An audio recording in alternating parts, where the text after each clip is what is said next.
All right, so we are continuing the section 2.4 and 2.5 notes. This time in part 2 here, we're going to be looking at filling in Venn diagrams. So when we are filling in Venn diagrams, it's important to remember that we always start with the center.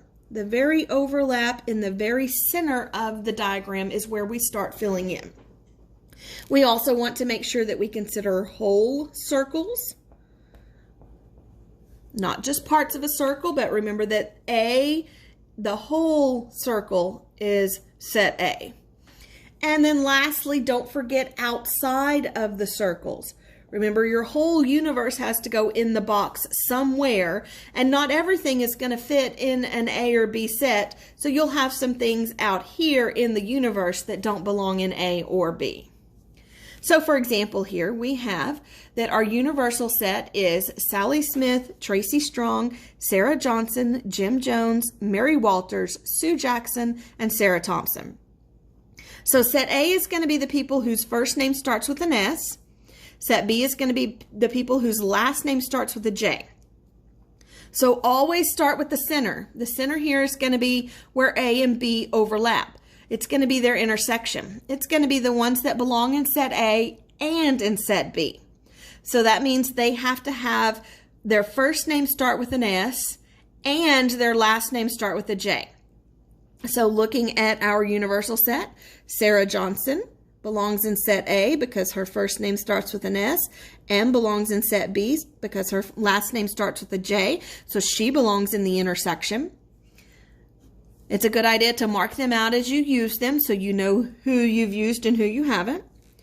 And then it looks like Sarah Jackson also falls in the intersection. Her first name starts with an S and her last name Sue Jackson. Her first name starts with an S and her last name starts with a J. And so again, we mark her out because we've used her. All right, then we continue in considering whole circles. So A is going to be the people whose first name starts with an S. Notice we've already got Sarah Johnson and Sue Jackson inside the A circle. So we're looking for who else goes inside the A circle. Notice Sally Smith would also belong because her first name starts with an S. And notice Sarah Thompson would also belong because her first name starts with an S. And so we end up with 4 people in the A circle: Sally Smith, Sarah Thompson, Sarah Johnson, and Sue Jackson. All right, continuing with filling in the B circle. These are going to be the people whose last name starts with a J. Again, we've already got Sarah Johnson and Sue Jackson within this circle because their last name starts with a J. And then notice Jim Jones would also belong in this circle because his last name starts with a J. And so in the B circle, we get Sarah Johnson, Sue Jackson, and Jim Jones. Again, Sarah Johnson and Sue Jackson fall in both sets A and B, so they're in the intersection. We have remaining Tracy Strong and Mary Walters, neither of which belong in either A or B circles because they do not have a first name that starts with an S or a last name that starts with a J. So they're just going to be out here in our universe outside the circles. But they're still part of our universe, so they still have to be included. And now we've got everybody from our universe somewhere inside the box. On the top of the next page, we've got another example. This time we want our universal set to be the set of all x such that x is an element of the natural numbers and x is less than or equal to 13. So if we actually wanted to list those out, it might help us when we're filling in this Venn diagram. And so when we're listing out our universal set, notice we have natural numbers less than or equal to 13. Remember, the natural numbers start at 1, 1, 2, 3, and we're going to go all the way up to 13.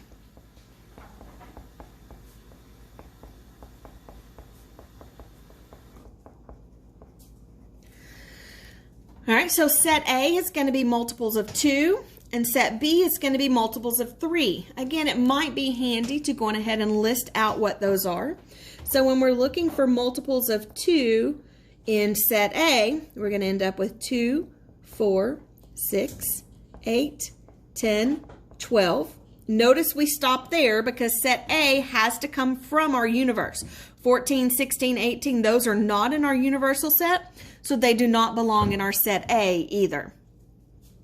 When we're looking for set B, that's going to be multiples of 3. So we get 3, 6, 9, 12. And again, we stop there because with 15 and 18 not being in our universe, then they can't be in set B. We can only have elements in set A and set B that are in our universe. All right, so we want to fill in the Venn diagram with these. Remember, we start at the very center, so we're looking for any elements that are in both A and B. Well, notice 6 and 12 are in both sets A and B. And again, it's a good idea to mark them out of our universal set as well. All right, continuing, we're going to look then at filling in set A. Well, we've already got the 6 and the 12, but 2, 4, 8, and 10 need to be in set A. And so when we mark those out, we mark them out of our universal set as well. And then filling in circle B, we've got 6 and 12 already, but we still need to include 3 and 9. Again, we mark those out of our universal set as well, because notice the numbers 1, 5, 7, 11, and 13 are part of our universe, so they've got to be in the box as well, but they don't belong in either one of the circles, so they go out here. So 1, 5, 7, 11, and 13 go outside of the circles somewhere in the box. And so 1, 5, 7, 11, 13. Now we've got all of our elements from our universal set somewhere inside the box. And so now we can use the Venn diagram we created to find some of these sets. We can find A complement. That's going to be everything that's not in A, everything from our universe that's not in A. So ignoring the A circle, notice we've got the 11, 13, 1, 5, and 7, and the 3 and the 9. Anything that's not in the A circle. So 11, 13, 1, 5, 7, 3, and 9. Again, order does not matter. You could have written 1, 3, 5, 7, 9, 11, 13, and that would be just fine. If I'm looking for A intersect B, I'm looking for where do A and B overlap. Well, that would be here in the center, the 6 and the 12. On A minus B, I'm going to start with the A circle. And then I'm going to take out anything that's a part of B. So the 6 and the 12 come out, and I see what I'm left with. I'm left with 2, 4, 8, and 10. And so when we start with A, we take out anything from B, we're left with 2, 4, 8, and 10.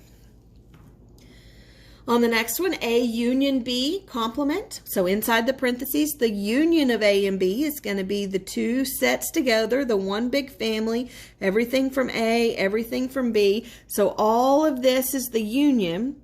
And so we want everything that's not in the union. So everything that's not in the overlap of A and B. Well, notice that leaves me with everything out here, the 11, the 13, the 1, the 5, and the 7.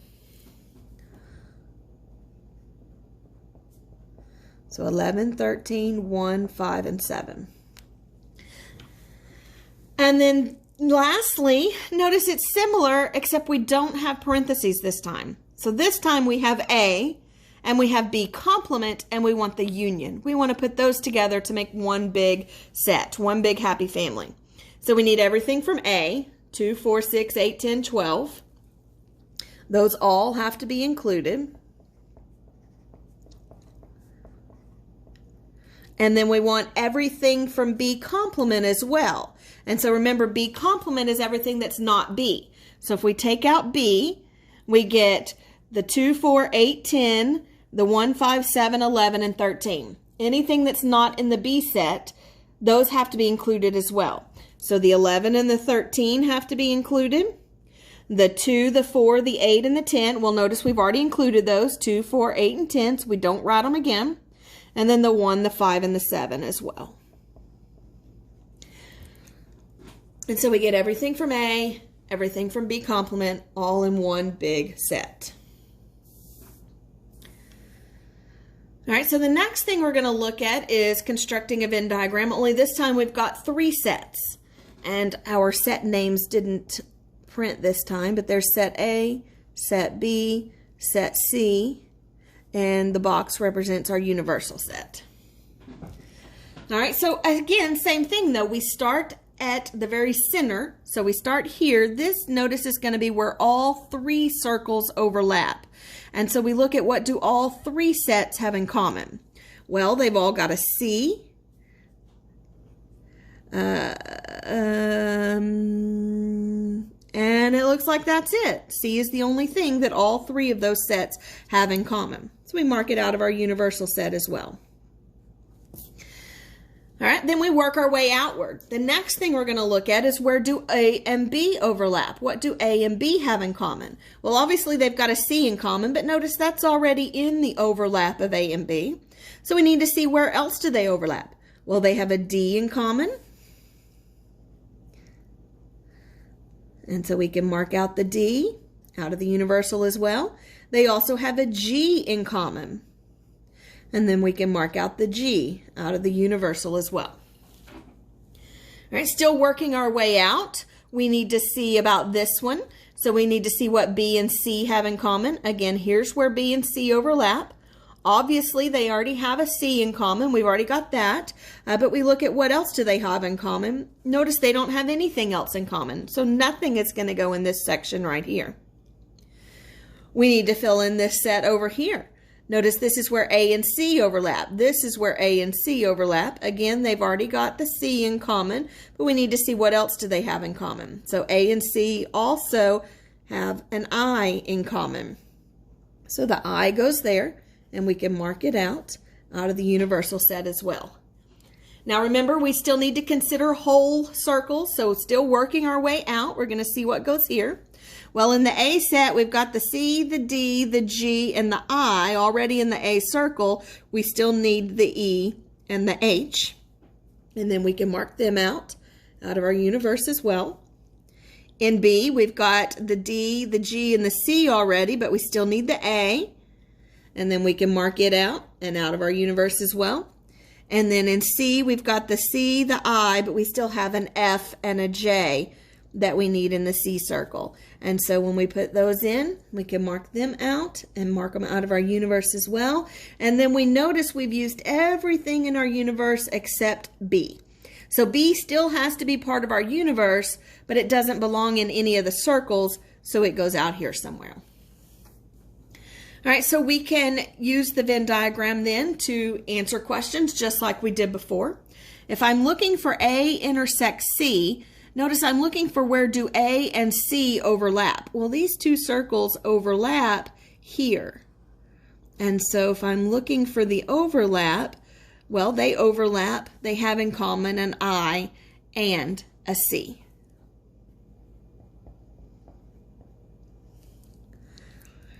B union C, and then the complement of that. Well, B union C is going to be the whole big B circle and C circle all together. And so you get this whole big family. We want everything that's not in that family. So we want to ignore those and see what's left. Well, notice that would be the E, the H, and the B. Everything else is in either the set B or the set C except E, H, and B. And then lastly, we're looking for where does A intersect B union C? Well, again, B union C is this whole big set here. And I want to know where does that overlap with A? Which of these elements that are in this whole big set are also in the A circle? And so notice it's going to end up being this piece here that's going to be in A and in the union of B and C. So it's going to include the D, the G, the C, and the I.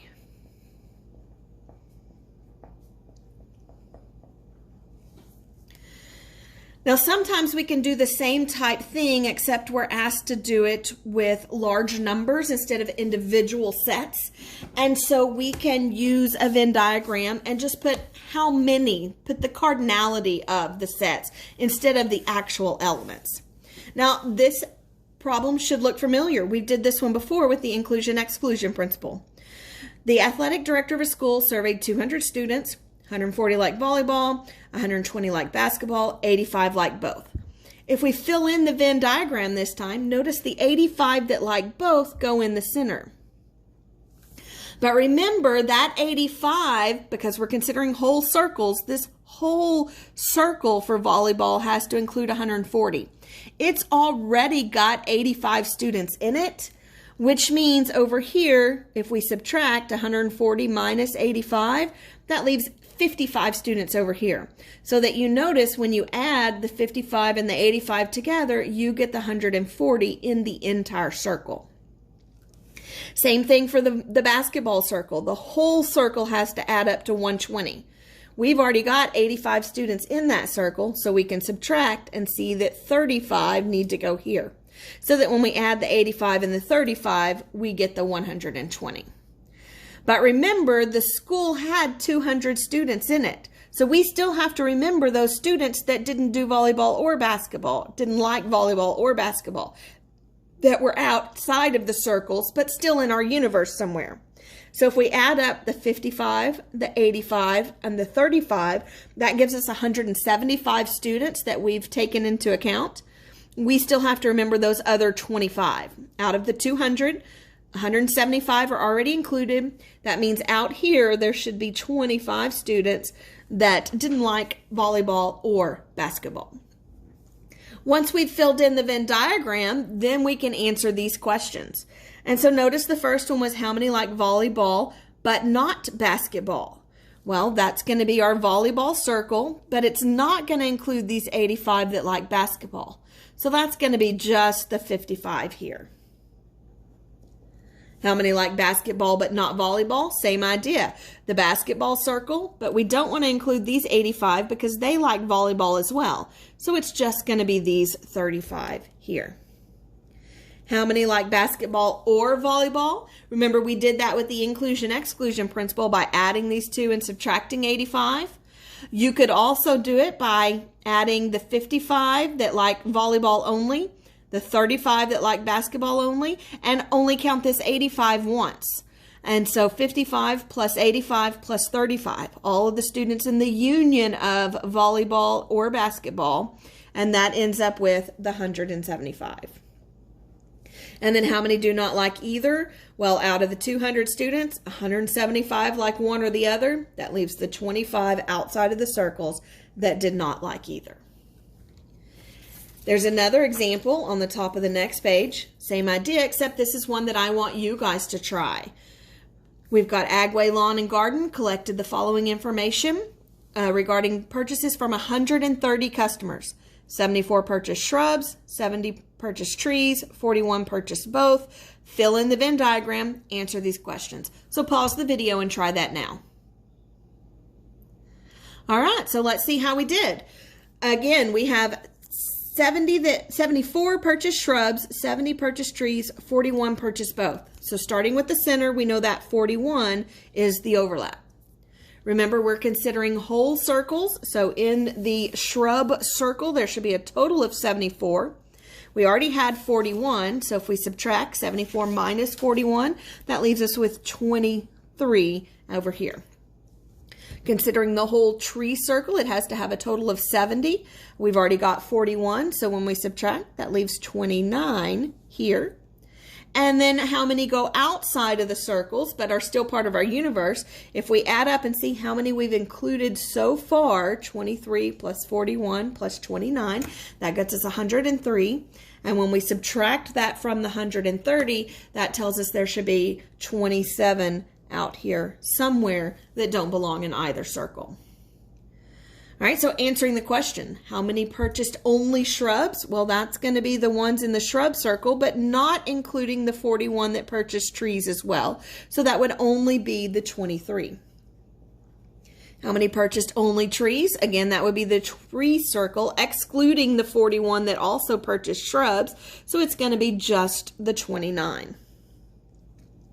Shrubs or trees. Remember, or is the union, one big happy family. And so it's going to be everything in both circles together. So the 23, the 41, and the 29, we add those up and get 103.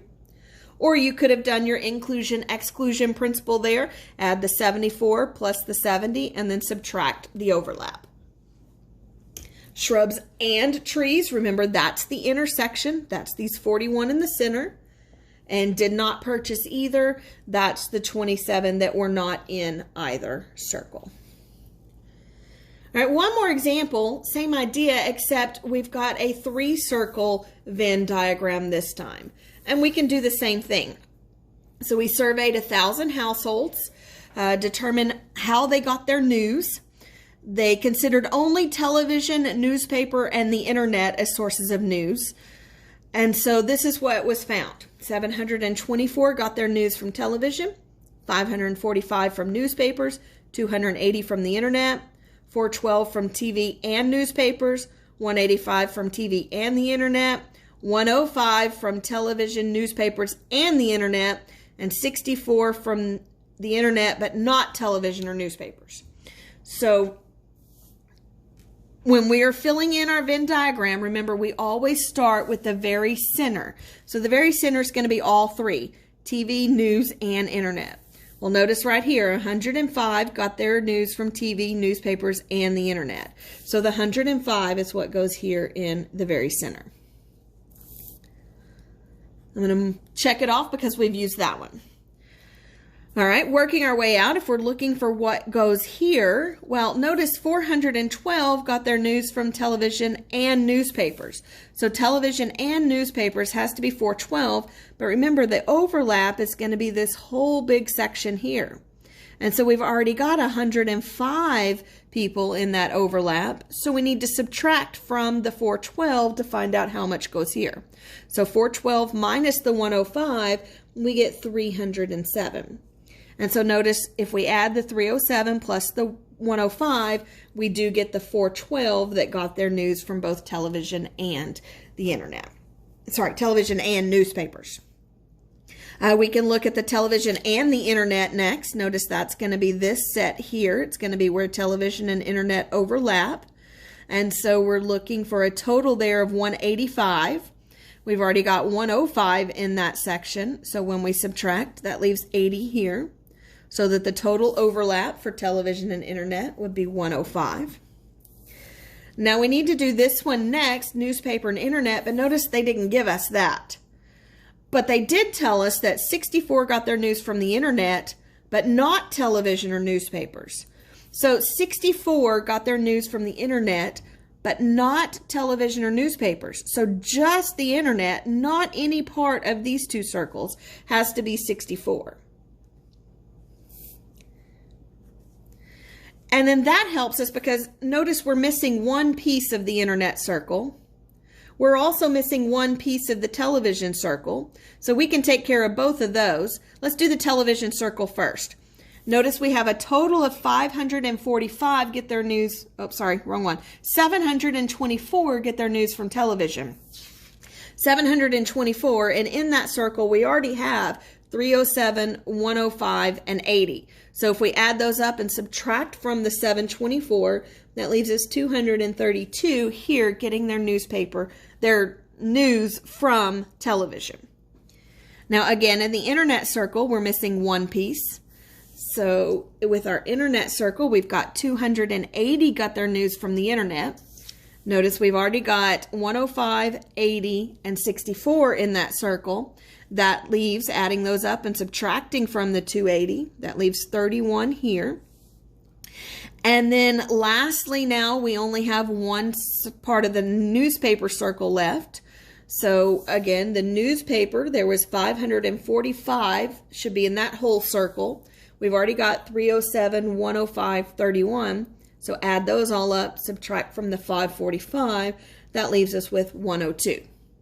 Now remember, we also have to include everybody. All 1,000 households have to be included in this box, in our universe. So we have to figure out how many we've already got included. So add up all these numbers. Add the 232, the 307, the 102, the 80, the 105, the 31, and the 64, and you should get 921. Subtract that from the 1,000 total households. That leaves us with 79 households out here somewhere that did not get their news from television, newspaper, or the internet. Maybe they got it from their neighbor or something. We don't know. We just know it didn't come from those three sources. All right, so answering the questions. How many got their news only from television? Well, that's going to be this 232, only in television, not in any of the other circles. How many got their news from the newspaper and the internet? Well, the newspaper and internet is going to be where these two overlap here. So it's going to be the 105 and the 31. We add those together. We get 136. How many got their news from television or newspapers? Remember, television or newspapers, or is the union, so it's everything in the television circle and everything in the newspaper circle. If they got it from television or newspaper, whether or not the internet was involved does not matter. Television or newspaper is going to be everything in both of these circles. So we're going to add up all of those, the 232, the 307, the 102, the 80, the 105, and the 31, and that should give us 857. How many got their news from television or newspapers, but not the internet? So television or newspaper, again, remember, was this big whole circle, but not the internet, which means we don't want any part of the I circle included. So we don't want those included this time. So it's just going to be the 32, the 232, the 307, the 102. You add those up and you get 641. And lastly, how many did not acquire news from television, newspaper, or the internet? Well, that's the 79 people out here that were not inside any of our circles.